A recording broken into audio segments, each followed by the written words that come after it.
Hello hello, नमस्कारम बच्चा लोग, क्या हाल चाल भाई। यार आज की क्लास में हम बात करने वाले हैं कूलम्ब्स लॉ के बारे में। तो चलिए यार, बहुत टाइम हो गया था जिसमें हम इंसानों के रिलेशन की बात कर रहे थे। तो कूलम्ब चाचा आए और बोले कि यार देखते हैं चार्जेस के रिलेशन कैसे होते हैं। क्या चार्जेस के रिलेशन इंसानों के रिलेशन की तरह खोखले होते हैं या फिर बहुत मजबूत और अच्छे वाले रिलेशन होते हैं। तो इसी के बारे में कूलम्ब चाचा ने थोड़ी सी चर्चा करी है। तो चलिए यार उसके बारे में हम स्टडी कर लेते हैं कि दो चार्ज के बीच में रिलेशन कैसा होगा। तो दो चार्ज के बीच में जो होने वाला रिलेशन है वो बहुत मजबूत होता है। और दूसरी बात यह है कि सच्चा रिलेशन होता है, सच्चा। सर कैसे? चाहे तो नफरत हो चाहे प्यार हो, करेगा तो भरपूर करेगा। ध्यान से सुनना मेरी बात। क्या बोलते हैं दोनों चार्ज? दोनों चार्ज बोलते हैं कि चाहे तो नफरत हो चाहे प्यार हो, करेंगे तो सच्चा करेंगे। दो चार्जेस के बीच में जो अट्रैक्शन का फोर्स लगता है, आपको पता है दो इक्वल चार्ज जो होते हैं वो एक दूसरे को रिपेल करते हैं। दो अनइक्वल चार्जेज होते हैं वो एक दूसरे को अट्रैक्ट करते हैं। चाहे अट्रैक्शन होगा चाहे रिपल्सन होगा, लेकिन करेंगे पूरी शिद्दत से। चाहे नफरत होगी या प्यार होगा, लेकिन करेंगे पूरी शिद्दत से। और आप बिलीव करोगे, एक चार्ज दूसरे चार्ज पे जितना फोर्स लगाता है उतना ही फोर्स दूसरा चार्ज पहले चार्ज पे फोर्स लगाता है। मतलब एकदम सच्चा वाला होता है। कौन सा वाला होता है? एकदम सच्चा वाला। ठीक है, तो इसी के बारे में आज हम स्टडी करेंगे, बहुत मजा आने वाला है। ठीक है, तो चलिए यार क्लास स्टार्ट करते हैं। आ जाओ यार। कूलम्ब्स ने क्या बताया था कि दो चार्ज, और पहली बात चार्ज होने चाहिए पॉइंट चार्ज। कौन से चार्ज होने चाहिए? पॉइंट चार्ज होने चाहिए। सर एक एग्जांपल से मैं आपको समझाने की कोशिश करता हूं। यार बात ऐसी है, यहां पे राशि खड़ी थी। अरे सर रिंकी कहां गई? रिंकी चेंज हो गई, राशि आ गई है। सच्ची में? हाँ, ये है राशि, ऐसे करके खड़ी है, ऐसे। अच्छा, दिस इज व्हाट? राशि है, राशि। अच्छा, और यहां पे खड़ी है सुंदर कन्या। अच्छा, कौन खड़ी है? सर यहां पे खड़ी है सुंदर कन्या। अब तूने बोला कि अट्रैक्ट करो ना, अट्रैक्ट। क्या बोला? कि अट्रैक्ट करो ना, अट्रैक्ट।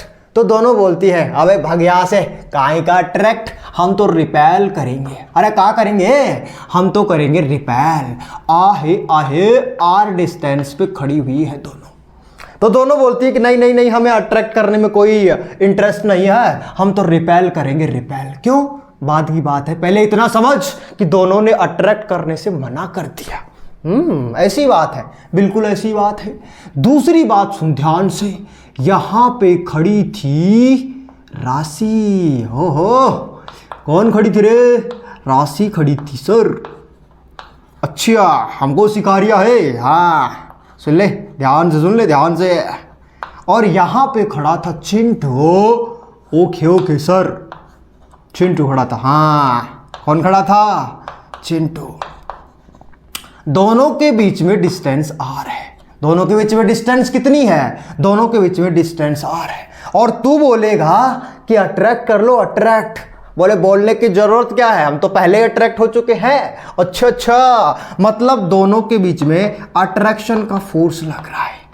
ओ भाई साहब, दोनों के बीच में क्या लग रहा है? अट्रैक्शन का फोर्स लग रहा है। यहां पे दोनों के बीच में क्या लग रहा है? रिपल्सन का फोर्स लग रहा है सर। ऊपर वाली सिचुएशन क्या बोलती है? कि हम रिपेल करेंगे। ऊपर वाली सिचुएशन क्या बोलती है? कि हम रिपेल करेंगे। और नीचे वाली सिचुएशन बोलती है कि हम अट्रैक्ट करेंगे। अरे क्या करेंगे? अट्रैक्ट करेंगे। एक बात मुझे पक्की समझ में आ गई। क्या बात समझ में आ गई सर? सेम जेंडर होते हैं ना, वो रिपेल करते हैं। ओए ओए माय गॉड, क्या बात कर रहे हो सर? हाँ, और अपोजिट जेंडर क्या करता है? अट्रैक्ट करता है। तो ये तो हमें पहले ही पता था। अरे ये तो हमें पहले ही पता था। कूलम्ब ने नया क्या बता दिया? कूलम्ब ने ये लो चार्जेस के बारे में बताया था किसके बारे में बताया था? चार्जेस के बारे में। उन्होंने कहा कि देखो राशि और चिंटू अलग अलग जेंडर है, अलग अलग, मतलब अगर ये प्लस है तो ये माइनस रहा होगा। ओहो, अलग अलग हुआ तभी तो अलग अलग होगा। हाँ, और ये माइनस है तो ये प्लस रहा होगा। इनके बीच में अट्रैक्शन का फोर्स लगता है। ओ भाई साहब, कौन सा फोर्स लगता है? अट्रैक्शन का फोर्स। और सेम जेंडर, मतलब अगर ये प्लस है तो ये भी क्या रहा होगा? प्लस। और अगर ये माइनस है तो ये भी क्या रहा होगा? माइनस। ओ भाई, एक बात बता ध्यान से, ऑपोजिट जेंडर है कि same gender? Sir same gender है। क्या लगेगा? रिपल्सन का फोर्स लगेगा, रिपेल करेंगे, रिपेल एक दूसरे को। यही बात बताई थी किसने पता है? कूलॉम ने बताई थी। किसने बताई थी?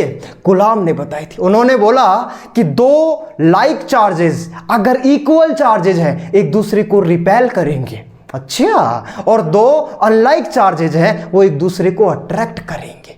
अच्छा अच्छा अच्छा अच्छा, ये कहना चाहता था कूलॉम। हाँ, लेकिन इसकी कैलकुलेशन भी करके उन्होंने बताई। क्या बताई भाई? इसकी कैलकुलेशन भी करके बताइए। कैसे कैलकुलेशन करी होगी? थोड़ी सी दिमाग चलाना चाहिए तुम, थोड़ा सा दिमाग लगाओ। सर दिमाग होगा तब लगाएंगे ना। अरे थोड़ा सा ही लगाने के लिए बोल रहा हूं, थोड़ा सा दिमाग लगा कि कैसे रहा होगा। ये क्या कर रहे हैं? सर एक दूसरे पे फोर्स लगा रहे हैं। क्या कर रहे हैं भाई? एक दूसरे पे फोर्स लगा रहे हैं। ध्यान से सुनना मेरी बात। ये राशि पे फोर्स लगा रहा है कौन? चिंटू। इसको क्या लिखेगा पता है? Force on Rashi due to Chintu. अच्छा अच्छा अच्छा। और यहां पे भी एक फोर्स लग रहा है जिसको बोलेंगे force on Chintu due to Rashi. ओ भाई साहब, लिखना पड़ेगा इसको। हाँ, एक का लिखा हुआ है? अरे बोलना बाबू भैया, ये का लिखा हुआ है? ये लिखा हुआ है फोर्स ऑन राशि। अच्छा, हाँ, force on Rashi due to Chintu.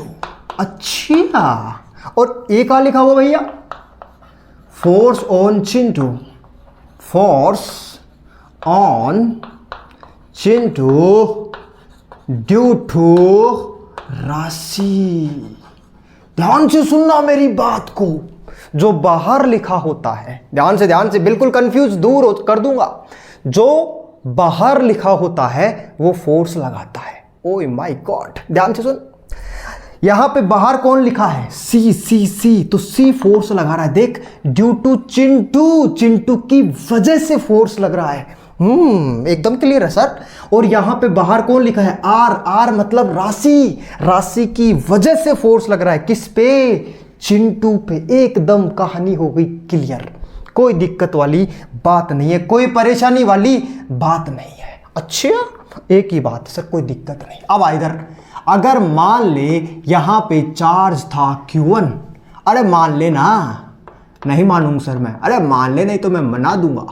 यहां पे चार्ज कितना है? Q2। और दोनों की डिस्टेंस कितनी है? R। और एक दूसरे पे कैसा फोर्स लगाएंगे? सर रिपल्सन का फोर्स लगाएंगे। काहे भैया? अरे काहे रिपल्सन का फोर्स लगाएंगे?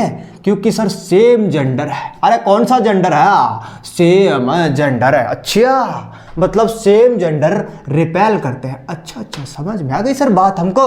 यहां पे बोलो, आओ आओ आओ आओ, किधर जा रहे हो वाह भैया? बोल, किस पर फोर्स लग रहा है और कौन लगा रहा है? सर 2 लगा रहा है।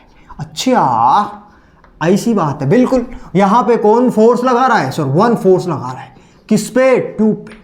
कहां लिखेगा इसको? पढ़ना है एक बार अच्छे से। अरे पढ़ना है एक बार अच्छे से इसको।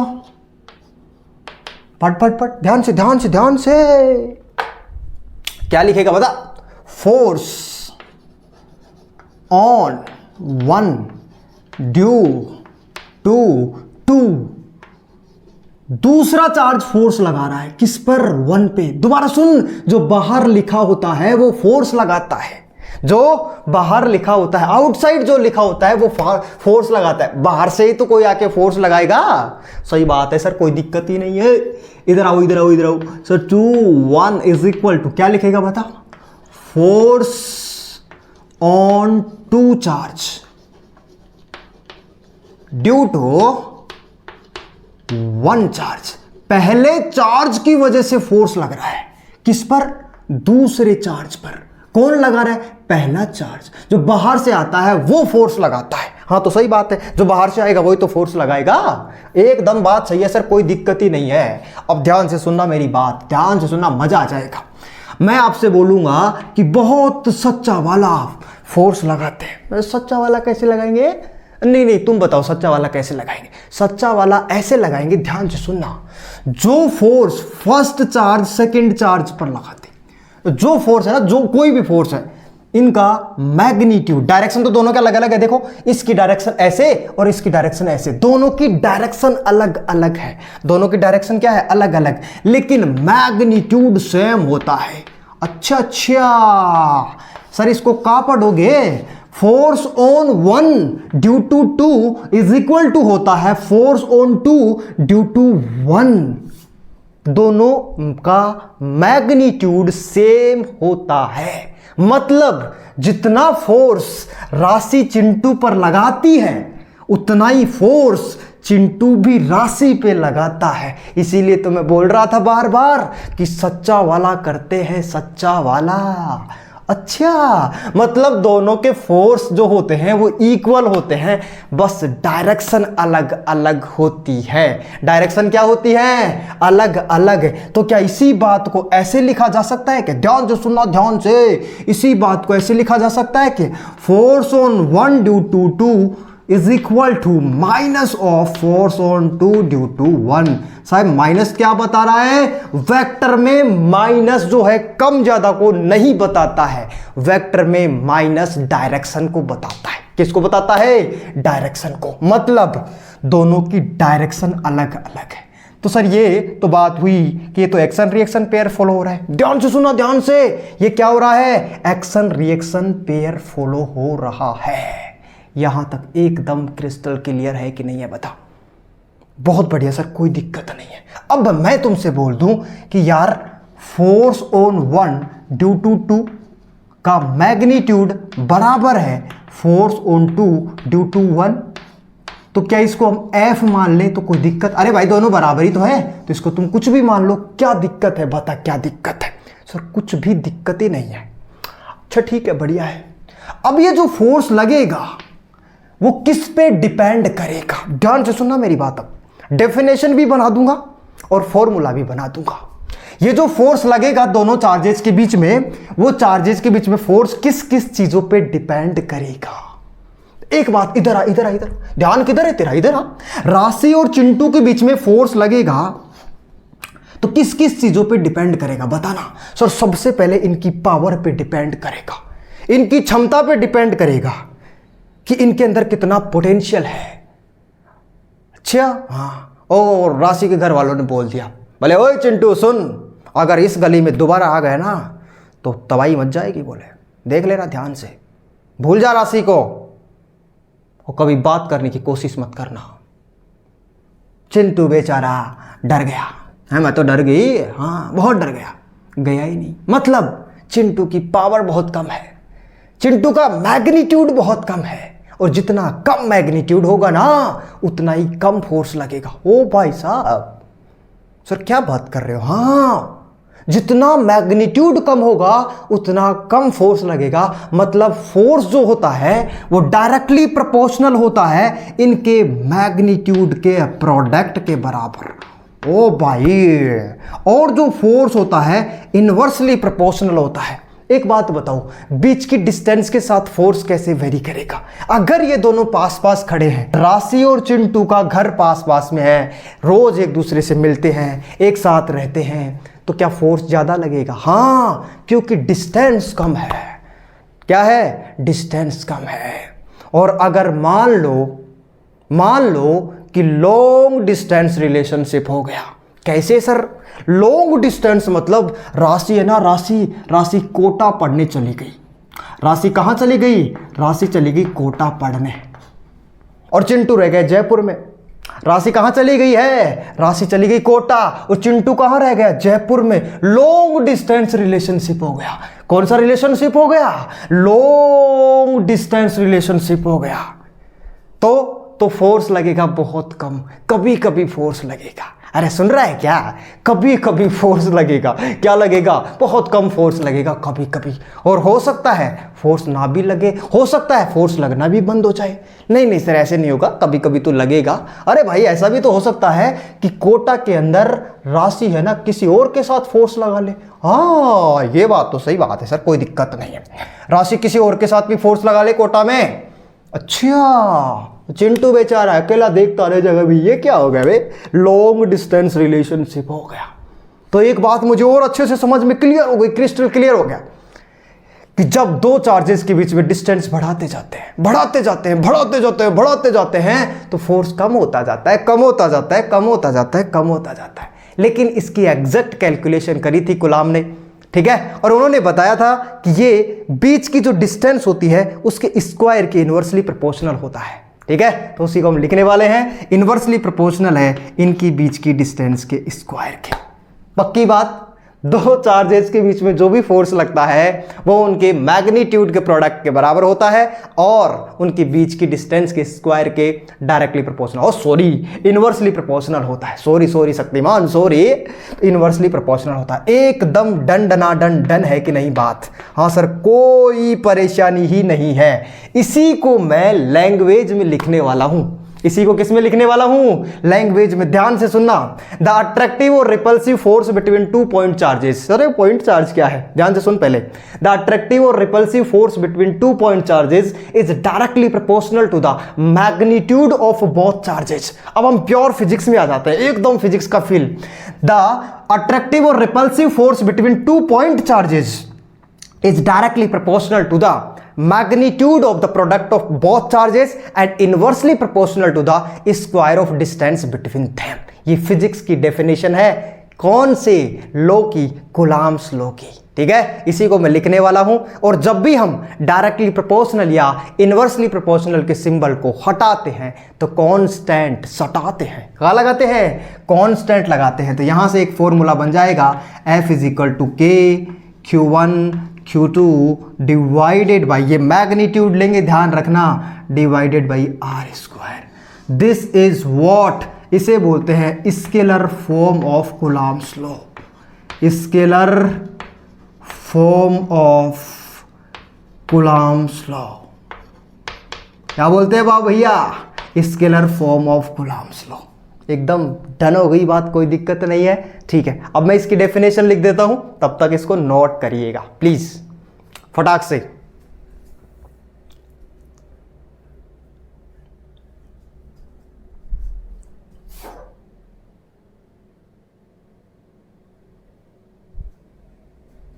रफ कर दूं क्या? हेलो हेलो, रफ कर दूं क्या बाबू भैया? तो यार एकदम कूलाम्स लॉ का फॉर्मूला आपके डीएमएस हो गया होगा, मतलब दिमाग में सेट हो गया होगा, ठीक है। उस फॉर्मूले से डेफिनेशन बनाना सीखो, ठीक है। और बहुत सारी जगह मैं ऐसे ही करूंगा कि फॉर्मूला लिखूंगा फिर डेफिनेशन लिखूंगा। सर आप उल्टे चलते हो? हाँ उल्टी पढ़ाई करते हो, उल्टी है। इधर आओ, क्या लिखा था मैं बताऊं? Sir F is equal to आया था, क्या आया था? के Q1 Q2 divided by are square. Formula है ये, इसी को डेफिनेशन में कैसे कन्वर्ट करा जाएगा ध्यान से सुनना। अट्रैक्टिव और रिपल्सिव फोर्स बिटवीन देम, लिखते रहना साथ साथ। अट्रैक्टिव और repulsive force between two point charges. एक छोटी छोटी डेफिनेशन भी लिखवा दूंगा, कोई दिक्कत नहीं। पॉइंट चार्ज क्या होता है मैं बताऊंगा, पहले लिख ले। अट्रैक्टिव और repulsive force between two point charges is directly proportional to the, directly कौन सी टली है? Directly proportional to the, directly proportional to the product of magnitude of both charge. Product of magnitude लेना है, ध्यान रखना। Product of magnitude of both charges, and inversely proportional to the, किसके inversely proportional to the, बता, inversely proportional to the, proportional to the square of distance between them, square of distance between them। ठीक, हाँ sir, कोई दिक्कत ही नहीं है। ठीक, तो एक नया वर्ड आया है, उस नए वर्ड का नाम है पॉइंट चार्ज। भाई साहब उसको क्लियर करेंगे, बाद में करेंगे और बातें, ठीक है। सबसे पहले पॉइंट चार्ज की डेफिनेशन लिख लेते हैं सर। एक आध चीज होती है पॉइंट चार्ज। पॉइंट चार्ज क्या होता है? ये the size of charges, the size of charges is very small, very small, smaller than लिख लो, than very smaller than, the size of charges is very smaller than distance between them। क्या कहना चाहते हो सर? distance between them। ऐसा नहीं है कि चार्ज तो बहुत बड़ा मोटा चार्ज हो और डिस्टेंस बहुत छोटी सी यहां पे रख दिए तो कूलम्ब्स लॉ काम नहीं करेगा। पॉइंट चार्ज के लिए काम करेगा, पॉइंट चार्ज के लिए मतलब चार्ज की साइज बहुत छोटी होनी चाहिए। किससे कंपेयर करने पर? बीच की डिस्टेंस से कंपेयर करने पर। एकदम डन, कोई दिक्कत नहीं है। हाँ, अब सुन ध्यान से, एक चार्ज यहां पे Q1 था और दूसरा चार्ज यहां पे Q2 था और दोनों के बीच की डिस्टेंस R थी और इधर फोर्स लग रहा था। कितना लग रहा था बता? अभी थोड़ी देर पहले बताया है, फोर्स ऑन 1 ड्यू टू 2। इधर फोर्स लग रहा है फोर्स ऑन 2 ड्यू टू 1। यही तो फोर्स लग रहा है दादा। हाँ सर, कोई दिक्कत ही नहीं है, कोई परेशानी नहीं है। और एक बात और पता है कि जो भी फोर्स है दोनों बराबर है, बस दोनों की डायरेक्शन अलग अलग है। बहुत सुंदर। तो कहाँ लिख रहा था बता? F इज इक्वल टू लिखा था, फाइनली आंसर आ गया था। दोबारा लिख देता हूं थोड़ा सा मैग्नीट्यूड ऑफ Q1 और Q2 और F is inversely proportional to distance का स्क्वायर। हाँ पता है, डायरेक्टली प्रोपोर्शनल या इनवर्सली प्रोपोर्शनल का साइन हटाते हैं तो कांस्टेंट सटाते हैं। क्या लगाते हैं भैया? कांस्टेंट लगाते। तो क्या लगते? के। अरे के कर रहे हो भैया? Divided by are square. हो भाई साहब, बहुत सुंदर बात है सर। ये है कूलम्ब्स लॉ। इसको क्या बोलते हैं रे? इसको बोलते हैं कूलम्ब्स लॉ। बढ़िया सर, कोई दिक्कत नहीं है, एकदम क्रिस्टल हो गया क्लियर। बहुत सारी बातें करेंगे, छोटी छोटी पॉइंट, छोटे छोटे पॉइंट्स इसमें हम क्लियर करते जाएंगे। बस इतना समझ कि यहां तक समझ में आ गया क्या? हाँ कि ना? एकदम डन है, यहां तक कोई दिक्कत नहीं है और सर एकदम ही डन है। अब मेरी बात सुन ध्यान से, थोड़ी सी चर्चा करेंगे के की। किसकी चर्चा करेंगे? के की। क्या है के? अरे के क्या है सर? प्रोपोर्शनल कांस्टेंट है। कहाँ है भैया? प्रोपोर्शनल कांस्टेंट है। अच्छा, हाँ बोल सर, के की कुछ वैल्यू होती है। हाँ, के की वैल्यू बताने से पहले ध्यान से सुनना मेरी बात। के की वैल्यू बताने से पहले के की ऐसा यूनिट बताओ।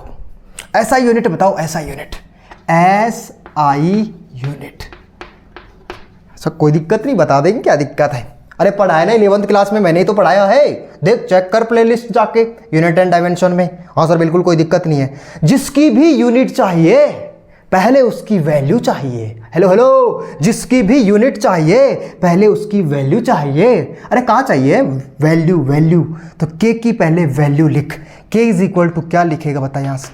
Sir k is equal to लिखेंगे F into r square divided by Q1 into Q2 is equal to क्या लिखेगा? अगर कब? अगर इसकी F की यूनिट पता हो, R की यूनिट पता हो और Q1 Q2 की यूनिट पता हो तो क्या K की यूनिट आ जाएगी? हाँ।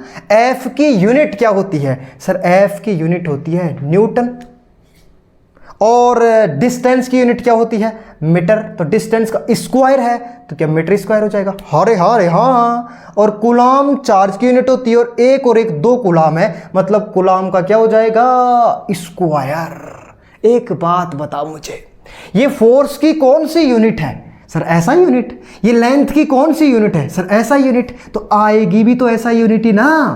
अरे सर एकदम सही बात है। तो ये कौन सी यूनिट है? ये है SI यूनिट। बहुत बढ़िया, कोई दिक्कत ही नहीं है बच्चा लोग। अब इधर आ जाओ। अगर मैं K की वैल्यू की बात करूं तो K की वैल्यू होती है 9 इंटू 10 टू द पावर 9। ओ 9 into 10 to the power 9 unit आपको पता है newton metre square divided by coulomb square. गजब गजब गजब गजब गजब गजब गजब एक्सप्लेनेशन सर। दिख रहा है ना यहाँ सब? दिख रहा है कि नहीं दिख रहा? हाँ सर दिख रहा है, कोई दिक्कत नहीं है। दोबारा लिख देता हूँ, इधर इधर इधर। के की कितनी वैल्यू होती है? 9 इंटू 10 टू द पावर 9 क्या? Newton metre square divided by coulomb square. अच्छा, इसी की, किसकी? के की CGS यूनिट बताना एक बार। क्या बताएगा? CGS यूनिट बताओ। तो यहां से लिख दे, क्या दिक्कत है? सर CGS यूनिट न्यूटन मतलब फोर्स। फोर्स की CGS यूनिट क्या होती है? सर फोर्स की CGS यूनिट होती है डाइन। और मीटर किसकी यूनिट है? लेंथ की। लेंथ की CGS यूनिट क्या होती है? Centimetre square. और ये क्या है? कूलाम। कूलाम मतलब चार्ज। चार्ज की CGS यूनिट क्या होती है? State coulomb. That very simple, state coulomb. Sir इसका स्क्वायर करना पड़ेगा। हाँ ले कर ले स्क्वायर, आजा। ये क्या है? सर ये है CGS यूनिट। कौन सी यूनिट है? सर ये है CGS यूनिट। खत्म। ओके, समझ में आ गई बात? बात समझ में आई कि नहीं आई बताओ? डन, एकदम डन, कोई दिक्कत कोई परेशानी नहीं है सर। अब हम इंपॉर्टेंट पॉइंट लिखने वाले हैं। किसके बारे में? कूलम्स लॉ के बारे में। कूलम्स लॉ एकदम क्रिस्टल क्लियर होता जा रहा है क्या? दोनों चार्ज के पास जितनी ज्यादा पावर होगी, जितना ज्यादा मैग्नीट्यूड होगा, उतना ज्यादा फोर्स लगेगा। और जितनी डिस्टेंस कम होगी उतना ज्यादा फोर्स लगेगा। जितनी डिस्टेंस बढ़ती जाएगी उतना फोर्स क्या लगेगा? कम। याद है ना, राशि कोटा के अंदर किसी और के साथ फोर्स लगा लेती है। चिंटू गया गया, टाटा गुड बाय हो गए चिंटू का। ठीक है, तो चलिए फटाक से नोट करिए इसको भी। डन एकदम, कोई दिक्कत नहीं है बच्चा लोग? हाँ सर कोई दिक्कत नहीं है। अब हम इंपॉर्टेंट पॉइंट लिखने वाले हैं। किसके बारे में इंपॉर्टेंट पॉइंट लिखने वाले हैं? कूलम्स लॉ के बारे में। अच्छा ऐसी बात है सर? हाँ, important point, important point about Coulomb's law. पहली बात कि सर आपने बोला था कि force on 1 due to 2 equal रहता है किसके? Force on 2 due to 1। इसको वेरीफाई करो सर। बस डायरेक्शन अलग रहती है। बस डायरेक्शन क्या रहती है? अलग रहती है। अब करके बताना सर एक बार, इसको कैसे बराबर कर दोगे? ऐसे तुम बोलोगे और बार बार बहुत चिल्ला चिल्ला के बोल रहे थे सर आप कि दोनों के बीच में सच्चा वाला होता है, और जितना force first charge second charge पे लगाता है उतना ही force second charge first charge पे लगाता है। तुम्हारे कहने पे थोड़ी मान लेंगे हम। तुम तो कुछ भी बोलोगे कल को, हम थोड़ी ना मान लेंगे। हमें तो दिखाओ, हमें तो प्रूव करके बताओ कि ऐसा क्यों होता है। ध्यान से सुनना मेरी बात, बस 2 मिनट।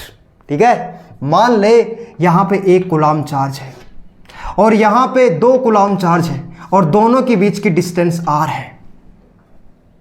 मैं नहीं मानूंगा सर, जबरदस्ती मना दूंगा, पहले बता रहा हूं, मानना पड़ेगा। दोनों के बीच की डिस्टेंस कितनी है? r। और मैंने बोला क्या था? मैंने बोला कि 1 कूलम चार्ज पे जो फोर्स लगाएगा कौन? 2 कूलम चार्ज, वो इक्वल होगा किसके? ये तो ध्यान से सुन, फोर्स ऑन 1 ड्यू टू 2, इस पे क्या लिखेगा? Force on 2 due to 1।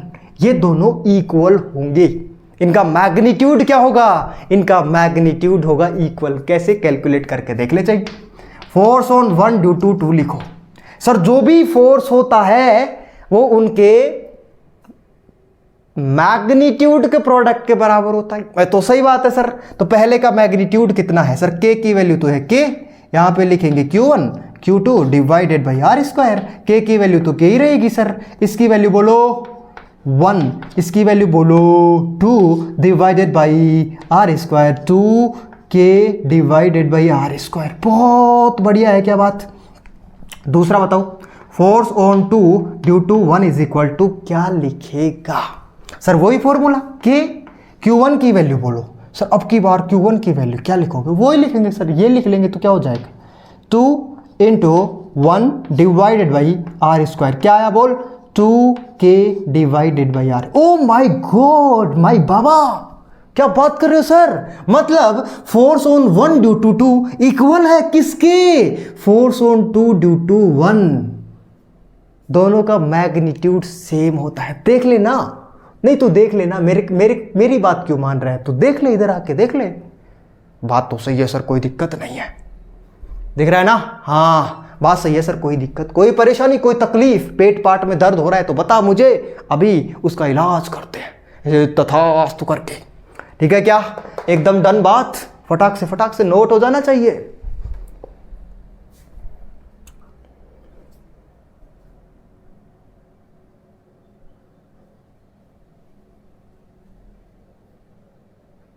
Note कर लिया क्या? ओए बाबू भैया, नोट कर लिया क्या? रफ कर दूं क्या? तो ठीक है यार, अब हम इंपॉर्टेंट पॉइंट की बात करने वाले हैं कूलॉम्स लॉ के बारे में। और एक एक लाइन बहुत इंपॉर्टेंट है, पहले बता रहा हूं। और जो फर्स्ट लाइन लिखूंगा ना मैं, वो तो भाई साहब एकदम फील ही दे देगी कूलॉम्स लॉ का, क्रिस्टल क्लियर ही कर देगी। सर लिखी दो जल्दी से। इंपॉर्टेंट पॉइंट लिखना है। कहाँ लिखना है? Important point. किसके बारे में? अरे कूलॉम्स लॉ पढ़ रहे हैं तो कूलॉम्स के लॉ के बारे में लिखेंगे। और किसके बारे में? मेरे बारे में थोड़ी लिखूंगा। बात करता है कि करती है? इधर आ। फोर्स ऑलवेज, ध्यान से सोच समझ के, force always act to the line वाइन की जरूरत नहीं है। Force always act to the line joining force always act to the line joining to the center of both charges. To the center of both charges. Sir बात समझ में नहीं आई। रुक एक मिनट रुक। बात समझ में नहीं आई सर, मैं समझाने के लिए तो आया हूं तेरे को। सुन ध्यान से।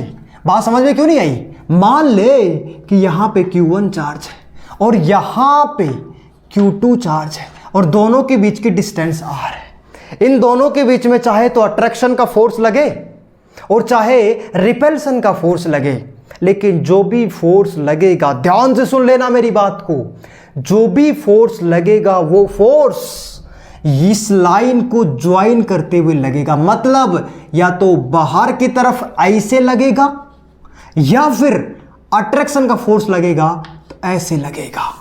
ऐसे नहीं कि ये वाला चार्ज इसको इधर फोर्स लगा रहा है, नहीं बाबा नहीं चलेगा। ये वाला चार्ज इसको इधर फोर्स लगा रहा है, अरे नहीं बाबा नहीं चलेगा। वो लाइन, कौन सी लाइन? जो इन दोनों को ज्वाइन कर रही है। ध्यान से सुन, दोबारा से पढ़। Force always act to the line joining to the centre of both charges. दोनों चार्जेज के सेंटर को ज्वाइन करते हुए जो लाइन जा रही है, उसी लाइन के अलोंग फोर्स लगेगा। अच्छा, मतलब या तो फोर्स बाहर की तरफ लगेगा ऐसे ऐसे ऐसे, या फोर्स अंदर की तरफ लगेगा, लेकिन लगेगा इसी लाइन में। और सर मजा आ रहा है, एक्सरसाइज कर रहे हो? हाँ, या तो ऐसे या ऐसे। बहुत बढ़िया। ऐसे नहीं कि कोई इधर फोर्स लगा देगा आके, ये वाला चार्ज इधर फोर्स नहीं लगा सकता, ये वाला चार्ज इधर फोर्स नहीं लगा सकता। ये वाला चार्ज क्या कर सकता है सर? या तो इधर फोर्स लगाएगा या इधर फोर्स लगाएगा, बस ये इसकी मजबूरी है। हाँ, ये इसकी मजबूरी है। अच्छा, हाँ, ये बहुत इंपॉर्टेंट लाइन है, ध्यान से सुन लेना, क्योंकि सवाल सोल्व करते टाइम बहुत यूज करूंगा मैं इसका। दूसरी बात है, charges should be at rest. अच्छा, charges should be at rest. Charges हमेशा रेस्ट में होने चाहिए, क्योंकि बेटा हम इलेक्ट्रोस्टैटिक्स पढ़ रहे हैं। क्या पढ़ रहे हैं रे? इलेक्ट्रोस्टैटिक्स। और इलेक्ट्रोस्टैटिक्स में चार्ज रेस्ट में ही तो होते हैं। और सही बात है सर, कोई दिक्कत नहीं है। तीसरी पॉइंट की बात करें, charges should B point charges. Charges कैसे होने चाहिए? पॉइंट चार्जेज होने चाहिए। मतलब चार्जेज की साइज बहुत छोटी होनी चाहिए उनकी डिस्टेंस से कंपेयर करें तो। बहुत बढ़िया, कोई दिक्कत नहीं है। वैलिड फॉर, एक लाइन बहुत इंपॉर्टेंट है, ध्यान से सुन लेना। वैलिड फॉर पॉइंट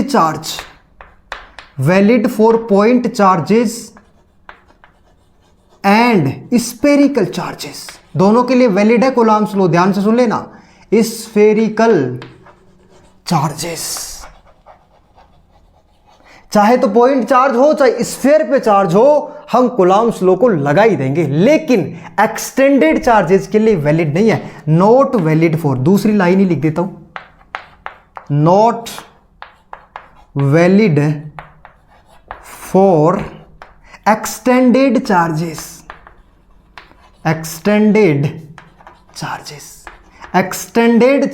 के लिए वैलिड नहीं है। वैसे चार्ज किसी लाइन पे बिखरा पड़ा है, वहां पे हम कूलम्ब्स लॉ नहीं लगा सकते। एक पॉइंट चार्ज के लिए, या चार्ज एक स्फीयर पे है, उसी के लिए हम कूलम्ब्स लॉ लगा सकते हैं। ठीक है, क्योंकि हम किसी आर डिस्टेंस पर जब इलेक्ट्रिक फील्ड निकाल रहे होंगे स्फीयर की वजह से, तो उसको हम पॉइंट चार्ज ही कंसीडर करेंगे।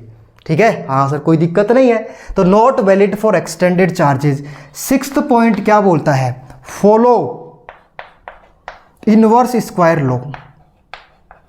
इनवर्स स्क्वायर लॉ ये किसको फॉलो करता है? इनवर्स स्क्वायर लॉ को फॉलो करता है। क्यों sir?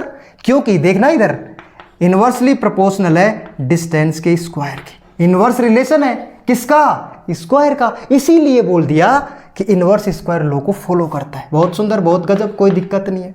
Follow action reaction pair. कैसे? Action reaction pair. अभी तो हमने थोड़ी देर पहले ही बात करी कि force on one due to two equal होता है, बस साइन अपोजिट होता है। Force on one due to two, magnitude दोनों का सेम होता है। तो भाई साहब ये तो एक्शन रिएक्शन पेयर ये सही है, कोई दिक्कत नहीं है। और क्या एक्शन रिएक्शन पेयर को फॉलो कर रहा है? तो वो Newton's third law of motion को फॉलो कर रहा है। हाँ, ये बात भी लिख सकते हैं, follow Newton's third law of motion.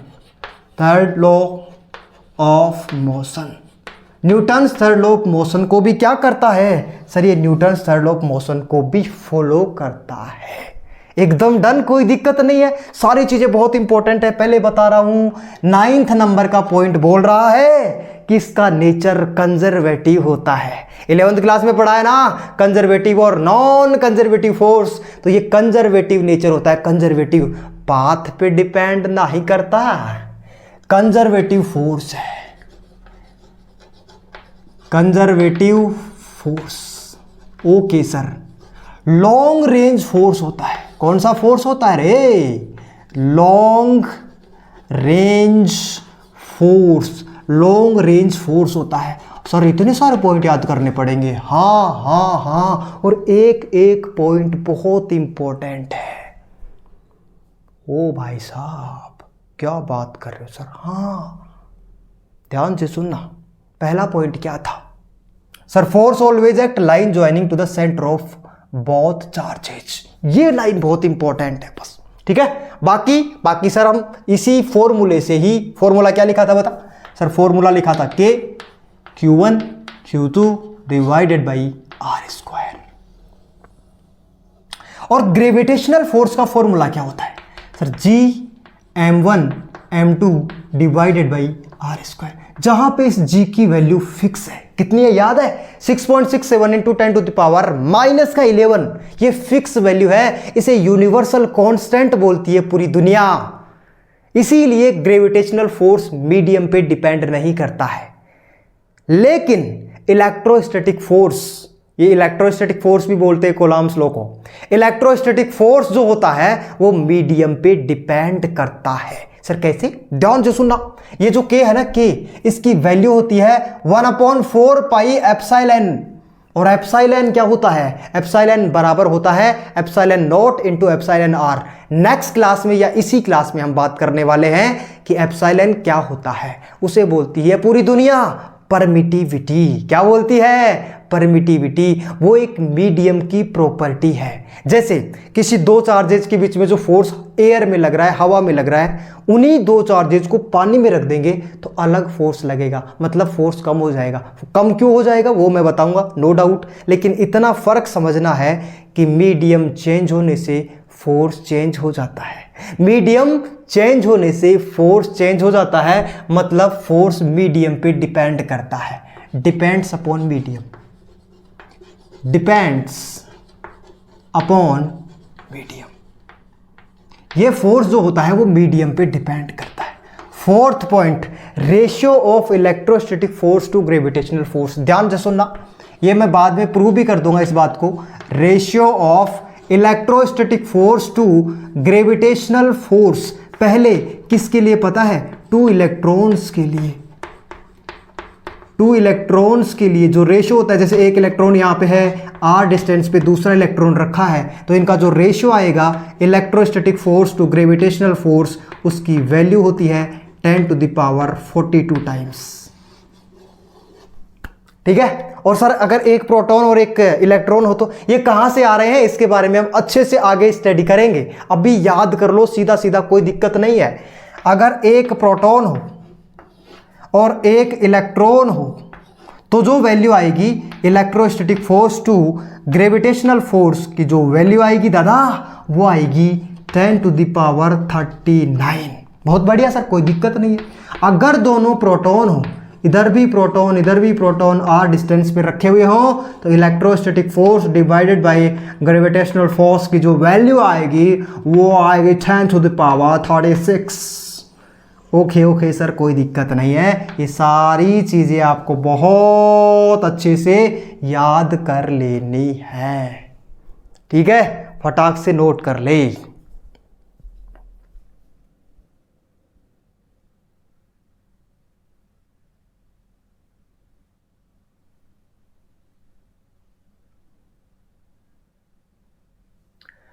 फटाक से नोट कर ले। और सुन, इनके बारे में ज़्यादा चिंता नहीं करनी है। एक को मैं प्रूव करके दिखा दूंगा, बाकी आपको दो याद कर लेने हैं। ठीक है, कोई दिक्कत नहीं है क्या? ओके, नोट कर ले फटाक से।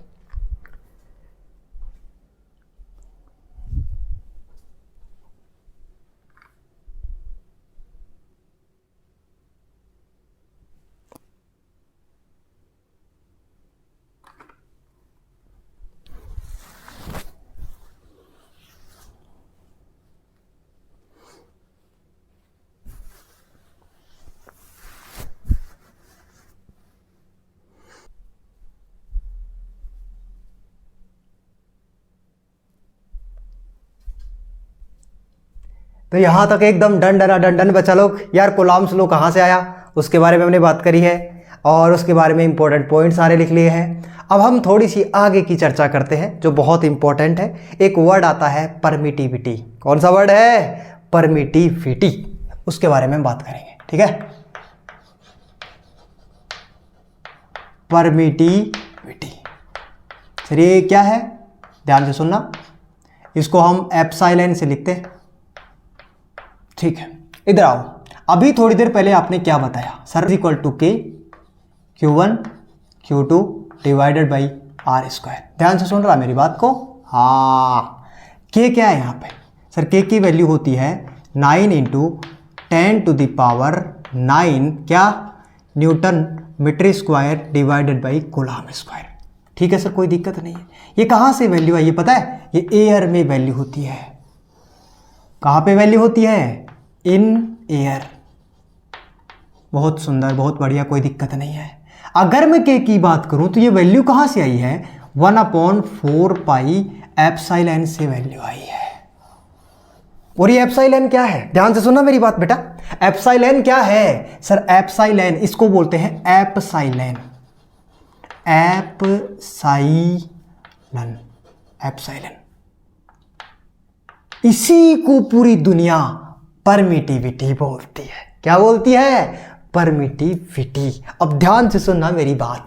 इसको यहां वैल्यू पुट करो, एक बार वैल्यू पुट कर, बस काम हो जाएगा। F इज इक्वल टू क्या लिखेगा? 1/4 पाई। परमिटिविटी मीडियम की, भाई किसी मीडियम की तो परमिटिविटी लिखेगा।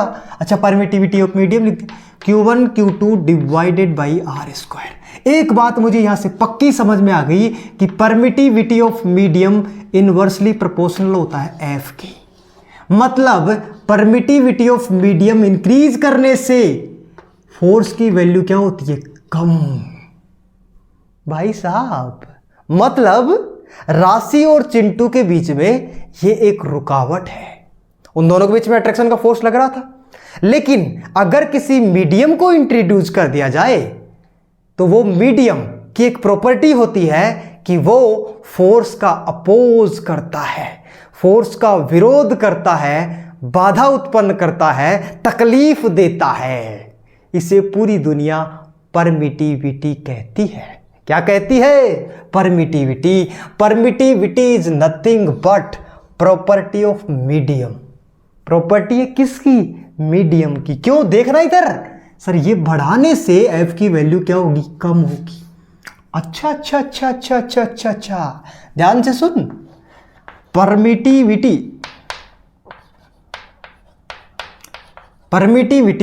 Is nothing but property of medium. अरे भाई साहब, कहना क्या चाहते हो? Permittivity is the property of medium. तेरे पास तो कोई प्रॉपर्टी है नहीं। हाँ, property of medium. Permittivity is the property of medium due to which, definition भी बना लेते हैं हम। हाँ, due to which it try, due to which it oppose, या रसिस्ट लिख लो। इट रसिस्ट और अपोज लिख लो, कोई दिक्कत नहीं चलेगा। Oppose electrostatic force exerted between both charges.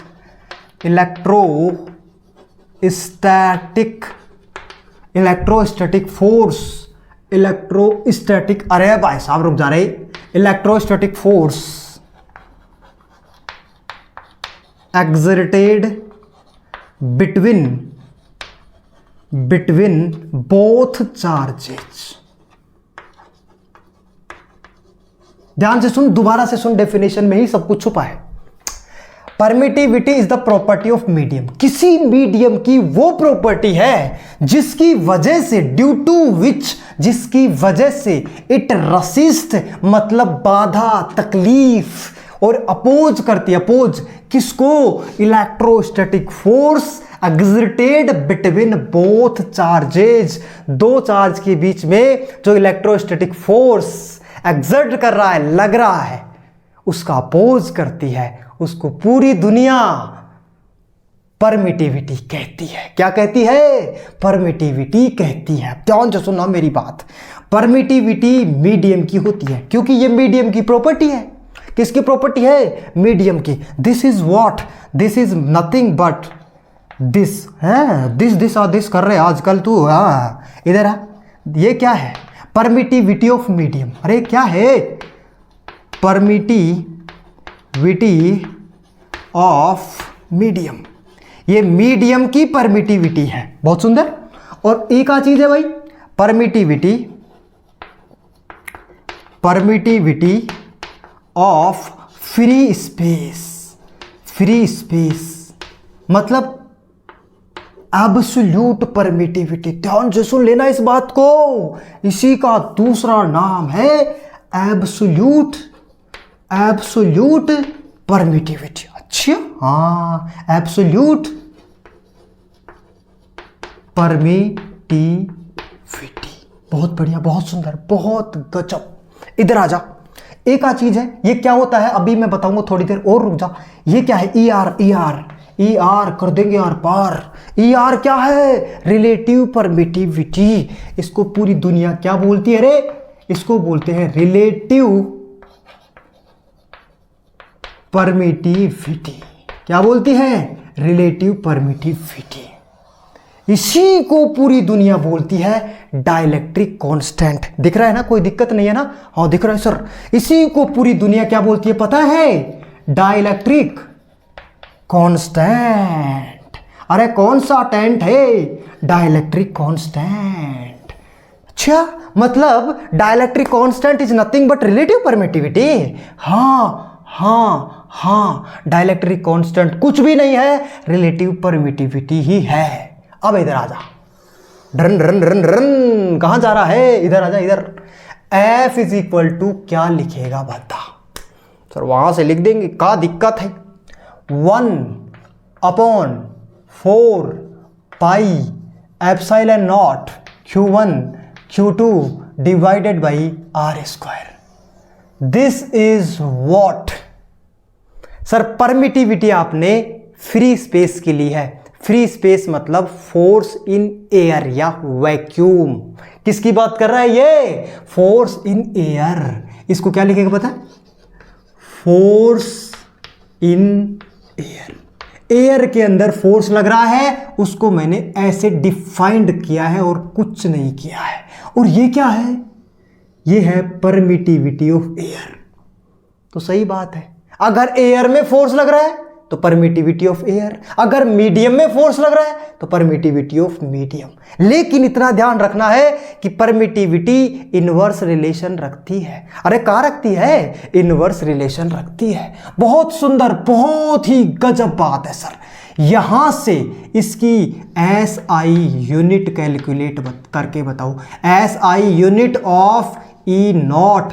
E not मतलब क्या है? ई नॉट मतलब है एब्सोल्यूट परमिटिविटी।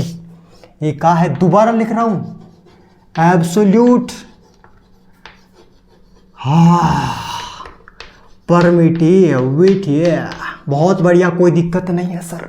ध्यान से सुनना मेरी बात को। यहां से इसकी वैल्यू चाहिए मुझे, और जिसकी वैल्यू चाहिए उसी की तो यूनिट निकाल पाते हैं। सही बात है सर। तो क्या पक्की बात है बेटा? ई नोट बराबर क्या लिख सकता हूं?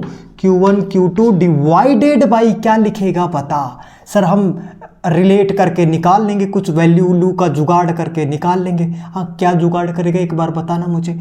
सर इसको इधर ले जाएंगे, इसको इधर रखेंगे 4 5, और ये क्या आ जाएगा? R स्क्वायर इंटू नीचे क्या आ जाएगा? F। बहुत सुंदर, बहुत गजब। कोई दिक्कत? सुन रहा है क्या? कोई दिक्कत, कोई परेशानी, कोई तकलीफ है तो बता। हाँ सर कोई दिक्कत ही नहीं है, कोई परेशानी नहीं है सर। तो इसकी ऐसा यूनिट बता दे। अगर दिक्कत नहीं है तो ऐसा यूनिट बता दे। क्या दिक्कत है बता? बोल बोल बोल बाबू भैया, बोल जल्दी बोल। अरे जल्दी बोल, जल्दी जल्दी बोल, जल्दी बोल बाबू भैया, जल्दी बोल। अरे सर बहुत आसान है। क्या है? Coulomb square divided by newton metre square. एक बात बताऊं, के की ऐसा यूनिट क्या थी? Newton metre square divided by coulomb square. यही तो थी। के की ऐसा यूनिट क्या थी? सर के की ऐसा यूनिट थी, क्या थी बता? Newton metre square divided by coulomb square. उसी को पलट दे, उसी को क्या कर दे? पलट दे। अगर पलट दिया तो coulomb square divided by newton metre square आ जाएगा। इसकी एक फिक्स वैल्यू होती है, ध्यान रखना। एप्सिलॉन नॉट बराबर होता है बेटा 8.85 into 10 to the power -12 coulomb square divided by newton metre square. स्वाहा। ऐसी बात है, न्यूटन मीटर स्क्वायर। एकदम डन। दिख रहा है ना तुम्हें? हाँ सर कोई दिक्कत नहीं है। गजब गजब गजब गजब गजब। ये इसकी फिक्स वैल्यू है। और इसकी CGS यूनिट पूछ लूं तो मैं? ध्यान से सुनना रे। इसकी क्या पूछ लूं? CGS unit. बता बता CGS यूनिट क्या होगी? बोल ना। बताना बताना, CGS यूनिट क्या होगी इसकी? सर इसकी CGS यूनिट हो जाएगी, यहाँ से चेंज कर लो, कूलाम को कहाँ लिख देंगे? स्टेट कूलाम का whole square divided by dyne into centimetre का स्क्वायर। कोई दिक्कत? बोल बोल बोल, कोई दिक्कत, कोई परेशानी, कोई तकलीफ है तो बता। Sir sir sir sir sir sir sir dimension भी बता दो, डायमेंशन भी बता दो सर। अच्छा बताओ डायमेंशन क्या होगी इसकी? ध्यान से सुनना मेरी बात को। यूनिट बोल पहले। सर डायमेंशन लिखने के लिए तो यूनिट लिखो sir, coulomb square newton metre square. बोल sir, A square T square divided by newton मतलब force, m1 L1 T-2 metre मतलब लेंथ का स्क्वायर। ठीक ठीक ठीक ठीक। डायमेंशन क्या कहती है, याद है कि नहीं है? डायमेंशन क्या कहती है? झुकेगा नहीं तो ऊपर चला जाता है, ऊपर, हाँ ऊपर चला जाता है। m कितना आएगा बोल? -1। l कितने हैं? 3 है सर l तो, लेकिन ये ऊपर जाके कितना हो जाएगा? -3। t ऊपर जाएगा तो क्या प्लस का हो जाएगा, t की पावर 4 आ जाएगी क्या? हाँ सर, m का काम हो गया, l का काम हो गया, t का भी काम हो गया।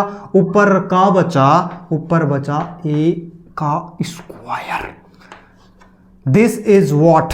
Dimension of absolute permittivity. Dimension of absolute permittivity. एकदम डन बात, कोई दिक्कत नहीं है बच्चा लोग? हाँ सर कोई दिक्कत नहीं है। डायमेंशन ऑफ के पूछ लो तो लिख लेगा, कौन सी बड़ी बात है सर, लिख लेंगे हम। चलो फटाक से नोट कर इसको, फटाक से नोट हो जाना चाहिए ये, जल्दी जल्दी। सिमरन जल्दी से नोट कर ले।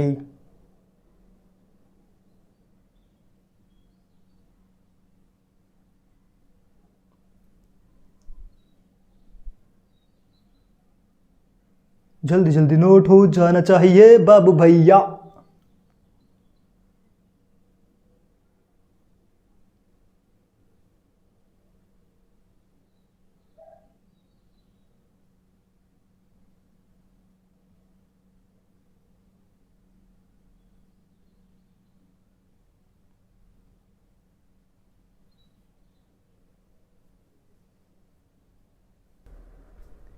एकदम डन बच्चा लोग।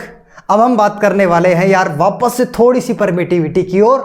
तो अगर हम बात करें कि permittivity of medium is equal to होता है परमिटिविटी ऑफ एयर और परमिटिविटी या फिर रिलेटिव परमिटिविटी बोल सकते हैं इसको, ठीक है। वापस बता देता हूं बेटा, एप्सिलॉन नॉट क्या है? Permittivity of free space, permittivity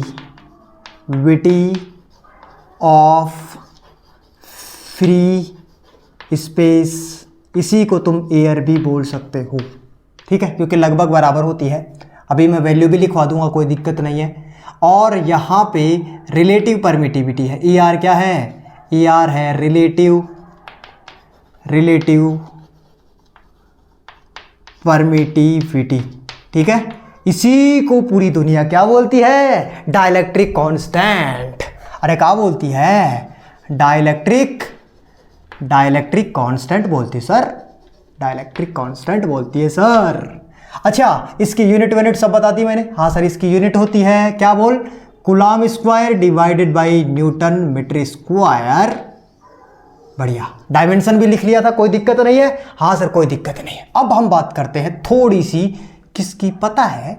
force on air. Air में फोर्स कितना आया था बताओ sir? 1/4 pi epsilon not Q1 Q2 divided by are square.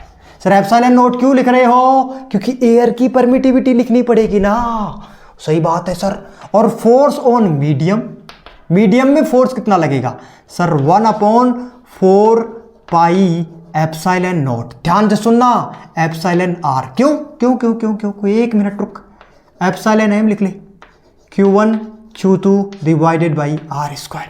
अगर मीडियम में फोर्स दिख रहा है तो परमिटिविटी भी मीडियम की तो लिखेगा। सही बात है सर। तो this is what sir? This is force in medium. ऐसी बात है क्या? हाँ ऐसी बात है। अगर फोर्स इन मीडियम आ गया तो क्या लिखेगा यहां से? Sir F M is equal to लिख सकते हैं, क्या लिख सकते हैं, 1/4 pi epsilon not epsilon r Q1 Q2 divided by are square. क्यों? अरे भाई साहब थोड़ी देर पहले तो बताया कि मीडियम की permittivity epsilon not epsilon r के बराबर होती है। ओहो गजब गजब, कोई दिक्कत नहीं है ना। आओ आओ आओ इधर देखो, इधर ध्यान किधर है तेरा, इधर देख रहे बाप भैया। Force on medium divided by force on air करना है, एक बार करना प्लीज। सर मतलब इसको लिखना है, हाँ 1/4 pi epsilon r epsilon not Q1 Q2 divided by are square divided by, अब क्या लिख रहा है बाप भैया, इसको लिखना पड़ेगा। हाँ 1/4 pi epsilon not Q1 Q2 divided by are square. खबाच टकाक टकाक खबाच खबाच खबाच। ओ भाई force in medium divided by force in air is equal to 1/, relative permittivity। गजब गजब गजब गजब, ध्यान से सुनना, एक बहुत चमत्कारी फॉर्मूला निकल के आएगा। ओहो रिलेटिव परमिटिविटी, भाई साहब ध्यान से सुन, ध्यान से। अगर किसी भी मीडियम में फोर्स निकालना है और एयर में फोर्स दिया है तो डाइलेक्ट्रिक कांस्टेंट से डिवाइड कर दे, उस मीडियम का फोर्स आ जाएगा, फील आ जाएगा। 2 मिनट मेरी बात बहुत ध्यान से सुनना। एफ एम क्या है, लिख सारी चीज।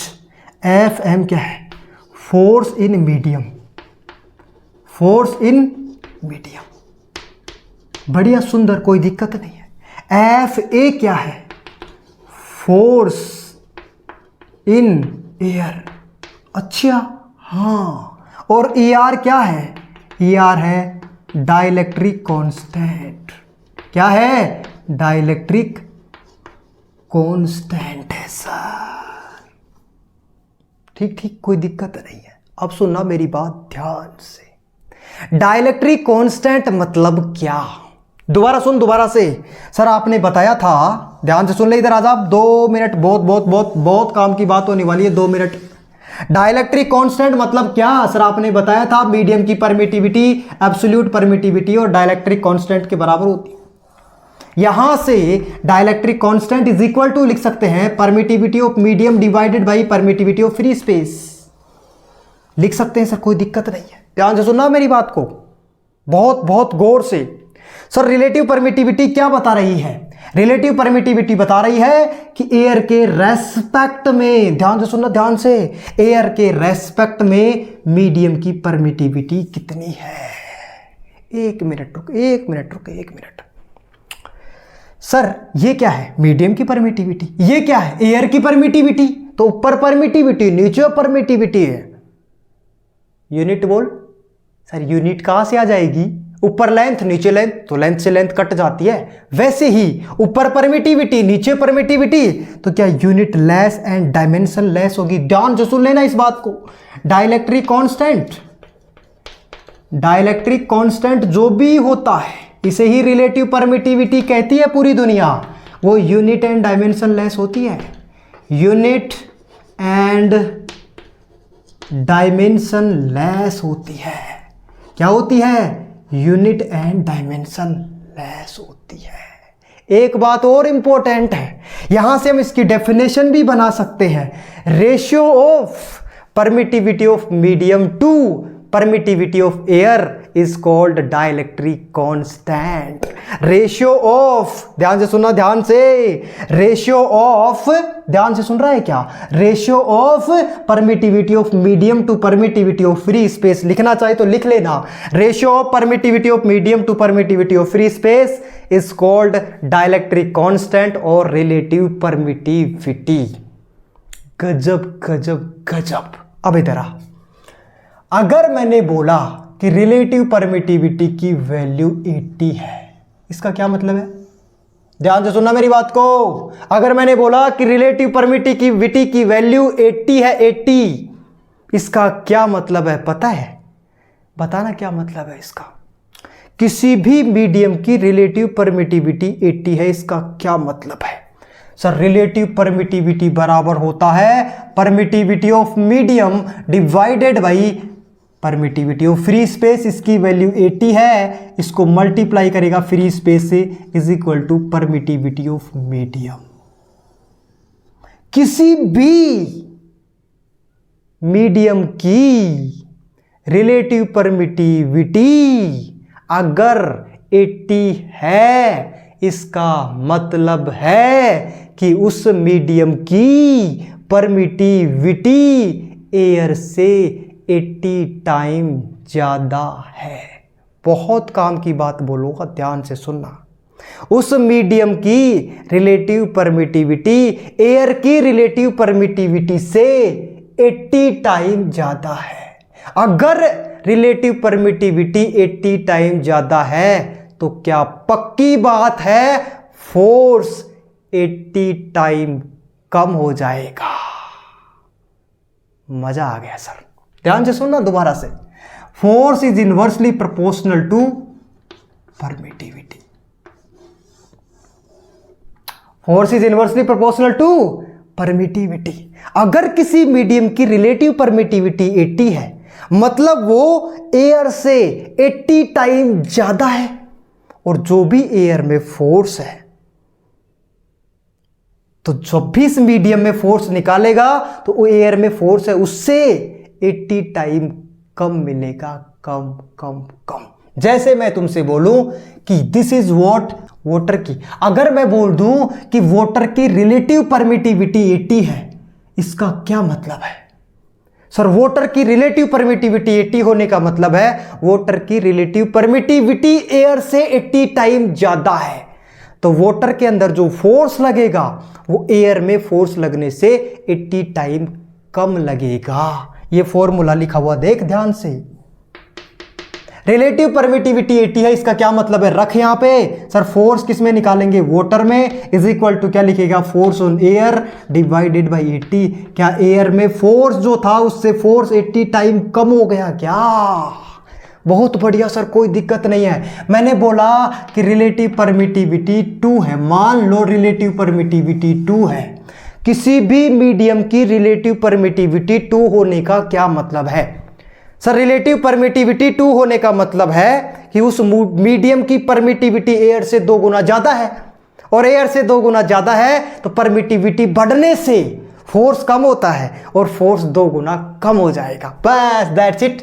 तो क्या लिखेगा बता? उस मीडियम का फोर्स जो भी आएगा, ये फॉर्मूला लिख रहा, एयर के फोर्स से रिलेटिव परमिटिविटी की वैल्यू 2 है, 2 गुना कम हो गया। दैट्स इट, आधा हो गया। अगर रिलेटिव परमिटिविटी किसी भी मीडियम की मान लो 10 है, 10, इसका क्या मतलब है? इसका मतलब है उस मीडियम में फोर्स एयर के फोर्स से 10 गुना कम हो जाएगा। डायरेक्ट बोल सकता हूं ये बात। अगर रिलेटिव परमिटिविटी 100 है, रिलेटिव परमिटिविटी कितनी है? रिलेटिव परमिटिविटी 100 होने का क्या मतलब है? सर उस मीडियम की परमिटिविटी एयर से 100 टाइम्स ज्यादा है, और परमिटिविटी बढ़ने से फोर्स कम होता है, तो फोर्स 100 टाइम क्या हो जाएगा? कम हो जाएगा। That's it. तो क्या लिखेगा बता? मीडियम की में जो फोर्स लगेगा वो लिखेगा एयर के फोर्स से डिवाइडेड बाई 100। एकदम चमक गई बात। रिलेटिव परमिटिविटी का रियल मीनिंग समझ में आया?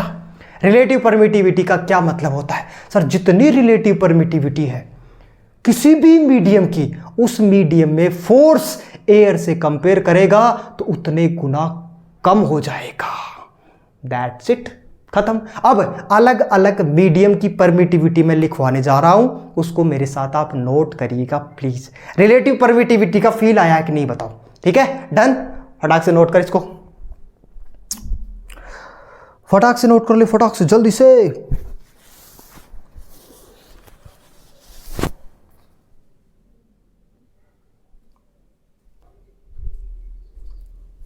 एकदम डंडनाडन बात बच्चा लोग। तो चलिए यार अब हम थोड़ी सी बातें करते हैं एक अलग अलग मीडियम के लिए परमिटिविटी कितनी होगी। दोबारा बता रहा हूं, बहुत इंपॉर्टेंट बात है।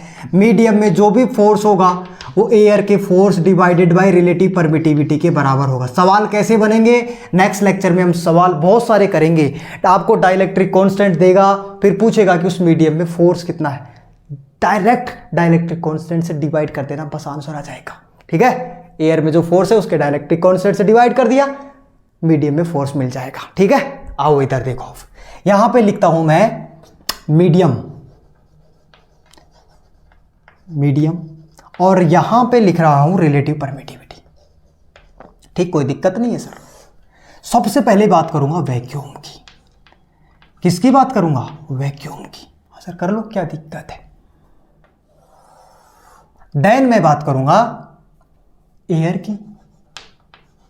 ओके, कर लो, कोई दिक्कत नहीं। देन मैं बात करूंगा ग्लास की। उसके बाद में माइका। माइका चली गई, हाँ नाराज हो गई क्या? उसके बाद सर वैक्यूम की बात कर ले, डिस्टिल्ड वाटर, डिस्टिल्ड वाटर। अच्छा, देन हम बात करेंगे कंडक्टर की। किसकी बात करेंगे बाबू भैया? कंडक्टर की।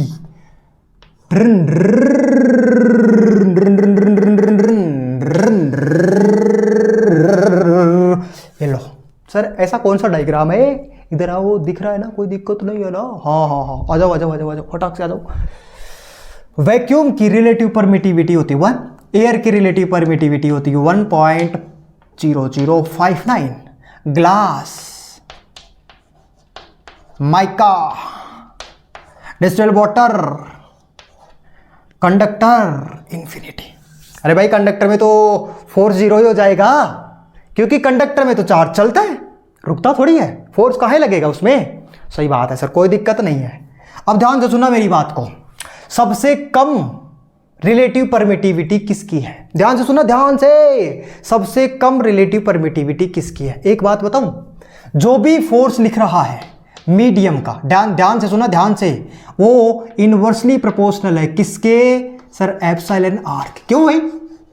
क्यों बता, क्यों क्यों क्यों बता, तू बता सर, क्यों, क्या मतलब है? ऐसे ही लिखोगे फोर्स को, जब भी फोर्स लिखोगे ऐसे लिखोगे 1/4 pi epsilon not, epsilon r किसी मीडियम में लिख रहा है तो, और Q1 Q2 divided by are square. ये तो फिक्स है, 4 पाई का हो गया, ये तो फिक्स है, हाँ इसकी वैल्यू तो फिक्स होती है, तो इसी पे तो डिपेंड कर रहा है। सही बात है सर, कोई दिक्कत नहीं। इसीलिए मैंने बोला था कि अलग अलग मीडियम के लिए फोर्स अलग अलग होता है, मतलब इलेक्ट्रोस्टैटिक फोर्स मीडियम पे डिपेंड करता है। हो मतलब सबसे कम अगर रिलेटिव परमिटिविटी की बात करें तो है वैक्यूम। वैक्यूम में फोर्स सबसे ज्यादा होता है। इस बात को लिखना पड़ेगा क्या? हाँ। अरे सर इसकी वैल्यू कम होने से इसकी वैल्यू ज्यादा होगी, बिल्कुल सही बात है, उल्टा रिलेशन है, उल्टा। याद है कि नहीं है? हाँ याद है sir. Electrostatic force is maximum, ध्यान से सुना, electrostatic force is maximum, electrostatic force is maximum in vacuum, vacuum और एयर। वैक्यूम सही लिखा था क्या यहाँ पे? हाँ हाँ हाँ, एक minute, vacuum, electrostatic force in vacuum और air, electrostatic force is maximum in vacuum और एयर। हाँ लगभग बराबर ही तो है दोनों यार। तो एयर में या फिर वैक्यूम में इलेक्ट्रोस्टैटिक फोर्स मैक्सिमम होता है। एकदम डन बात, समझ में आ गई? कोई दिक्कत नहीं है। अब जैसे जैसे, ध्यान से सुनना, जैसे जैसे रिलेटिव परमिटिविटी बढ़ती जा रही है वैसे वैसे फोर्स कम होता जाएगा। रिलेटिव परमिटिविटी 10 का क्या मतलब है? मतलब ग्लास में फोर्स एयर से कंपेयर करेंगे तो 10 गुना कम हो जाएगा, इसमें 6 गुना कम हो जाएगा, इसमें 80 टाइम्स कम हो जाएगा, इसमें तो फोर्स 0 ही हो जाएगा। फोर्स क्या हो जाएगा? 0। क्यों? क्योंकि रिलेटिव परमिटिविटी का उल्टा रिलेशन है सर, 1/∞ इज इक्वल टू 0। ओ भाई साहब गजब बात सर, कोई दिक्कत नहीं है, कोई परेशानी नहीं है। ये याद रह जाएगा क्या? सुन ध्यान से, ये याद रह जाएगा क्या? हाँ सर कोई दिक्कत नहीं है। दोबारा से वो फॉर्मूला बहुत काम का है, बहुत बहुत बहुत ही काम का है, रिलेटिव परमिटिविटी वाला। ठीक, एक चीज और लिख देता हूं मैं, electrostatic force depends upon medium, क्योंकि भाई रिलेटिव परमिटिविटी सबके अलग अलग है और रिलेटिव परमिटिविटी सबके अलग अलग है, तो फोर्स सबका अलग अलग आएगा। तो इलेक्ट्रोस्टैटिक फोर्स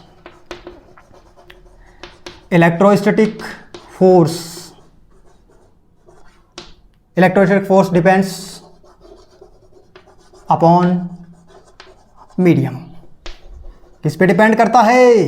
मीडियम पे डिपेंड करता है। रिलेटिव परमिटिविटी की कोई यूनिट नहीं होती है, डायमेंशन नहीं होती है। सही बात है, एकदम सही बात है, कोई दिक्कत नहीं है। ठीक है, कोई दिक्कत? ओके सर, फटाक से नोट कर ले इसको।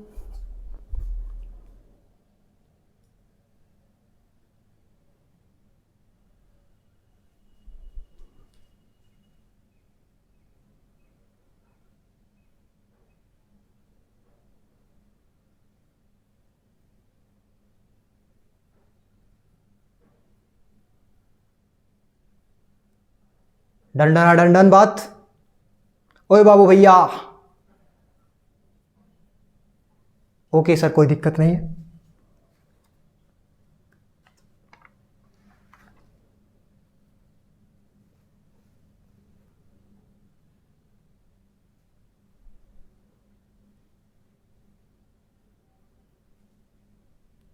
चलो आगे बात करें क्या? आ जाओ। अगर मैं एक सवाल तुमसे पूछ लूं कि फाइंड द रेशियो ऑफ, ध्यान से सुनना, find the ratio of electrostatic force to gravitational force. ध्यान से सुनना, ये क्या लिखा हुआ है, electrostatic force to gravitational force for two electrons which are separated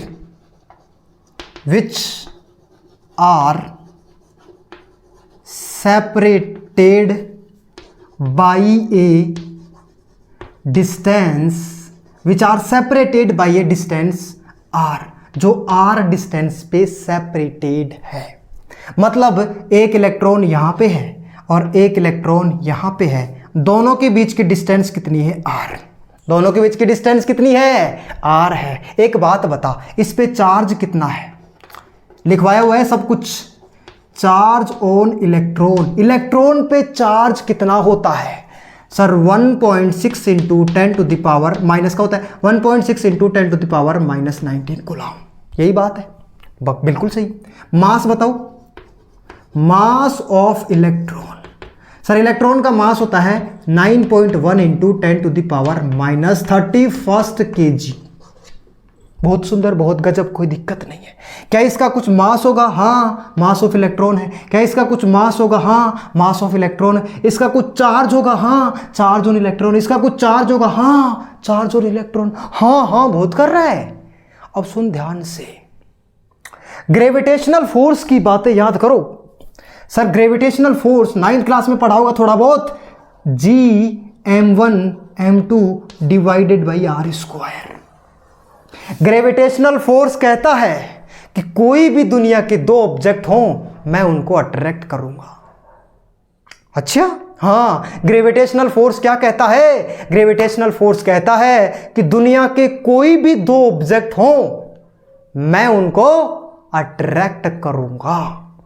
अच्छा, हाँ, तो अगर ग्रेविटेशनल फोर्स की वजह से इलेक्ट्रॉन अट्रैक्ट होंगे तो फिर इलेक्ट्रोस्टैटिक फोर्स बीच में आ जाता है। बोले क्या कर रहे हो, बहुत देर हो गई अट्रैक्ट होते होते। रिपेल करना है, रिपेल। इलेक्ट्रोस्टैटिक फोर्स कहता है, क्यों? क्योंकि भाई साहब नेचर सेम है चार्ज का। इलेक्ट्रॉन सेम रिपेल करते हैं। सेम क्या करते हैं? रिपेल करते हैं। अच्छा, हाँ, लेकिन ग्रेविटेशनल फोर्स कहता है कि पास आ जाओ ना। ग्रेविटेशनल फोर्स क्या कहता है? कि पास आ जाओ ना, क्योंकि ग्रेविटेशनल फोर्स हमेशा अट्रैक्टिव नेचर का होता है। ग्रेविटेशनल फोर्स हमेशा किसका होता है? अट्रैक्टिव नेचर का होता है, हमेशा अट्रैक्ट करता है।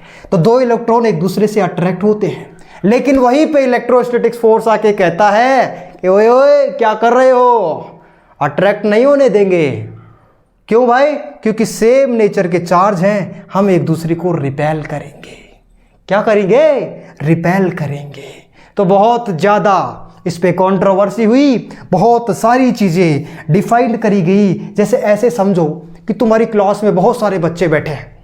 अच्छा सर बच्चे, हाँ बढ़िया, और एक तरफ एक कमज़ोर आदमी इधर से पकड़ के मुझे खींच रहा है और इधर पूरी क्लास लग के मेरे ऊपर फोर्स लगा रही है। तो ओबियस सी बात है, मैं इधर ही तो जाऊंगा।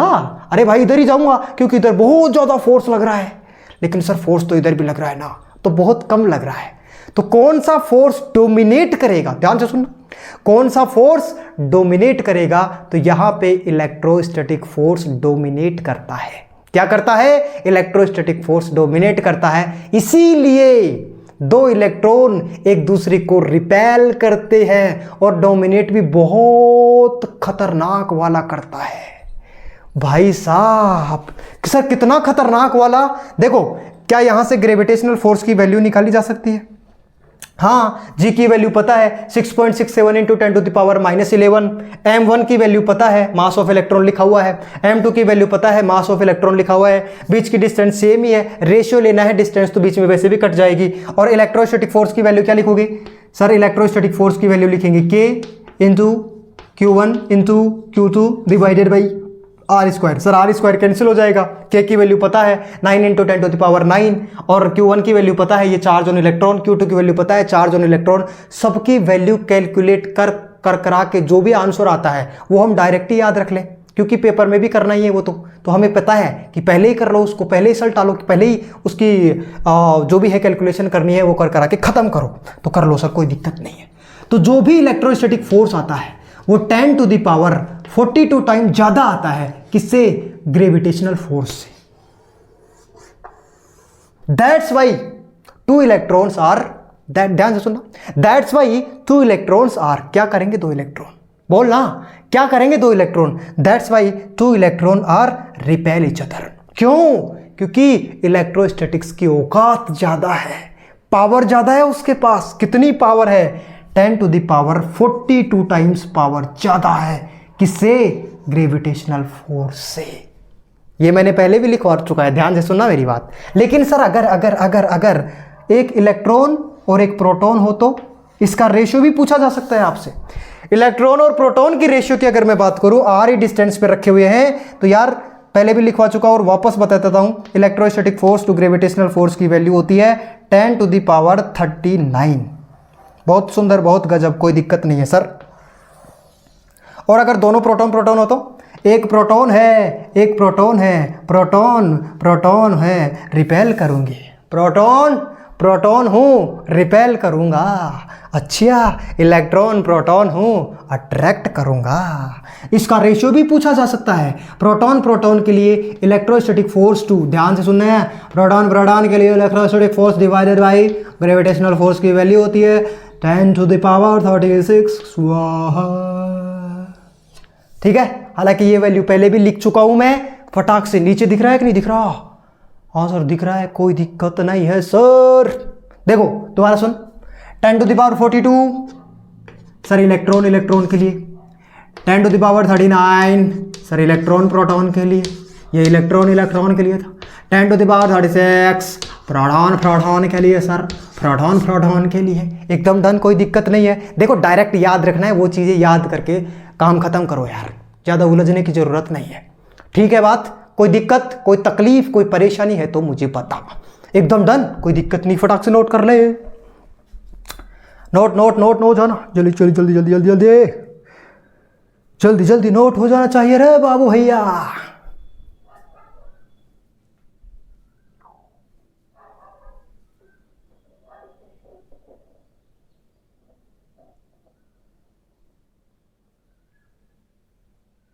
एकदम डन डन डन डन बात, रफ कर दूं क्या?